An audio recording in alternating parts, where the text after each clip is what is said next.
All right, Rick, my latest mock draft came out, and it is a banger, as the kids say. I think that's right, Debo.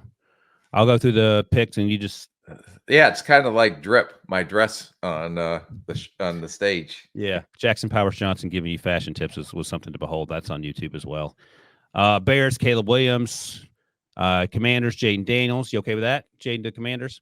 Mm, I don't know. Or would you rather have Drake? You can talk about the Commanders now, you know.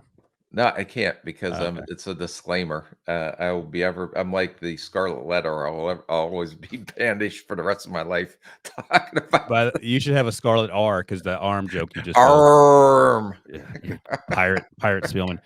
Patriots at third, take JJ McCarthy. Yeah, that's just you trying to get clicks. JJ did say when he interviewed with Daniel Jeremiah and Rich Eisen in the booth after his performance that he had met with millions of teams. So one of those teams were the Patriots. You read Of anything course into I that or would. not? No. Okay. Thank you for that. Marvin Harrison Jr. goes to the Cardinals, even though I have an R by his name, a large R because he didn't work out. Vikings trade up from 11, I think is where they were, to take Drake May at 5.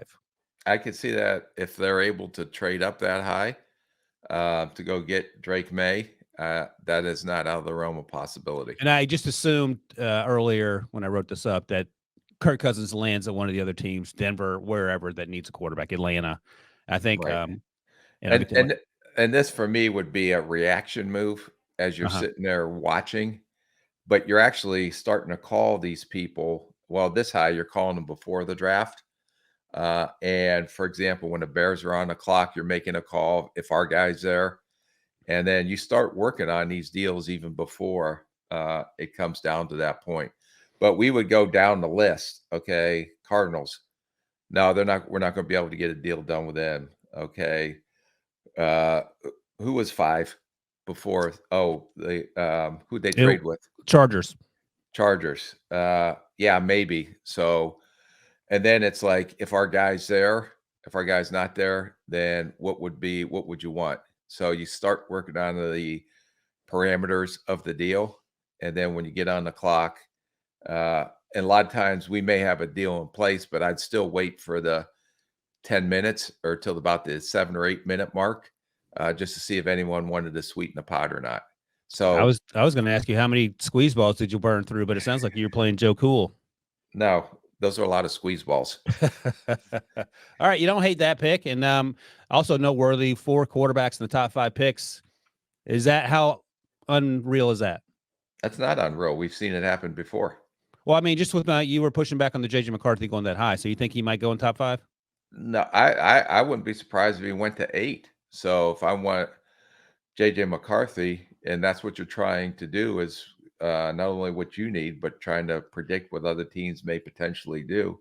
And the way he's been spiraling up, like we Yeah. always say, ascending, you may have to go in the top 10 to get him. All right. All right. 6, Olaf Ashanu, just over Joe Alt, who went to the Titans at 7. Would you switch those, or are you okay with that? I'd switch him, but I don't know what you're going to do with the Giants. Do they need an offensive tackle? Well, Like, as are you evident, going to put him on the left side because you're having these meetings and talking about if we do get Fashanu, where are we lining him up when he comes in the building? yeah, I understand that, and it's not as easy snapping your fingers, making guys switch positions. I understand that too. At 7, I took Joe Alt because he was the other really good offensive tackle. Would you Yes. consider Malik No. Neighbors here? Uh, no. You got to Okay. get if it's going to be Will Levis, then you better get some protection, or he's not going to have a chance. And we just talked about the wide receivers being incredibly deep. 8, Jared Verse, first offensive defensive tackle, defensive. I'm getting nervous here. Edge rusher off the board because I'm assuming that Kirk Cousins, for example, goes to Atlanta. Yeah, no, they need edge. So Bud Dupree was a 1 year stopgap guy. They have a good defense. They have a good football team, but they need edge rushers. And I don't know if I would have went him or the way Dallas Turner Yeah. worked out. Woo-wee. That was icing on the cake. Yeah. That I'm not so sure that I wouldn't go Dallas just to edge out Verse. But You're okay with it? All right. Finally, 9 and 10. no, I'm not okay with it. But that's your pick, not mine. Yeah, I'm the GM of this mock draft here. 9, I had the Bears circling back. Usually we talk about him getting an edge rusher here to pair with Montez Sweat. I'm taking Malik Neighbors if he's still here because he gets pushed down. So it's Caleb and Malik going to the Bears, and then at 10, it's Rome Odunze going to Aaron Rodgers and Garrett Wilson's Jets. Mm-hmm. What are you shaking your head for? What are you going to do at offensive line for the Jets? I don't know. Pray and hope and pray. Okay, yeah, last time that worked out well for you last year. So yeah, no kidding. So Fuaga's there, and there have been connections with Fuaga and the Jets, and he's a right tackle. Yada yada yada. That's great. Would you take Fuaga over Odunze? Yes. Okay. I mean, I need to get the offensive line fixed. How are I the get Jets it. going to survive?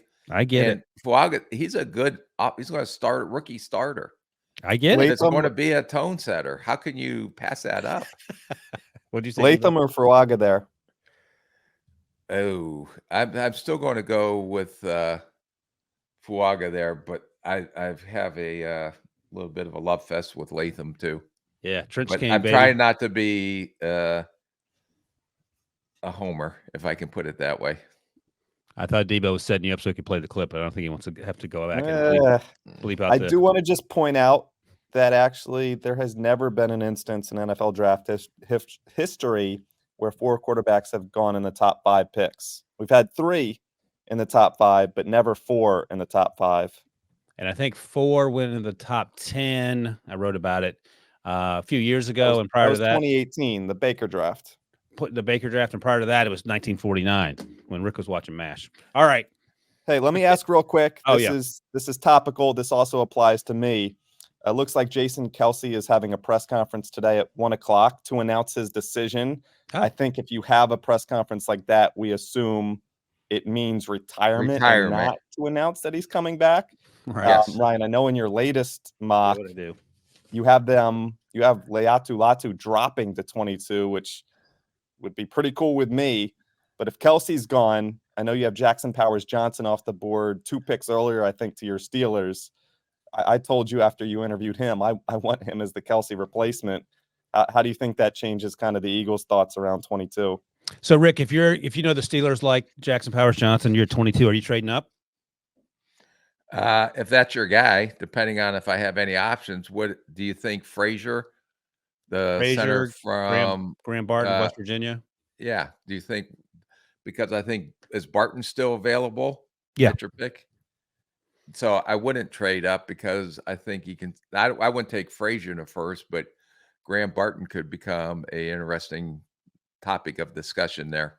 And if Latu's there and the healthy, if the medicals are great, yeah, those are the decisions you're trying to make. And since I've kind of went to the role of scout in the corner, I'm very interested to see how you come up with some of these decisions that you have to make. You cannot wait to get me fired. A ton of corner help, and there's Rakestraw and Wiggins, and probably at this point Kool-Aid.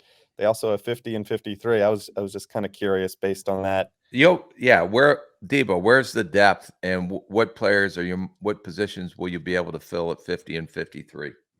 Right, receiver, secondary. You have Tyler Steen. I don't know how much you caught of him this past year. It was pretty limited, but if there's faith in kind of moving him around, he was an early round pick last year. So he's not a center though, right? They're not going to move him inside, are they, Rick? Who? Tyler Steen. Oh, the guard tackle from Alabama. Yeah, he's a guard. He's not a tackle. But he's not going he's not going to center though. He's not a center. No, he's not a center. All right. I mean, they got Cam Jurgens, they got Landon Dickerson, they got 15 centers on that roster, Tebow. Jeez. Take it easy. All right. Sorry, I'm a little shook right now. That was breaking news during the pod just to prepare me for a couple hours from now.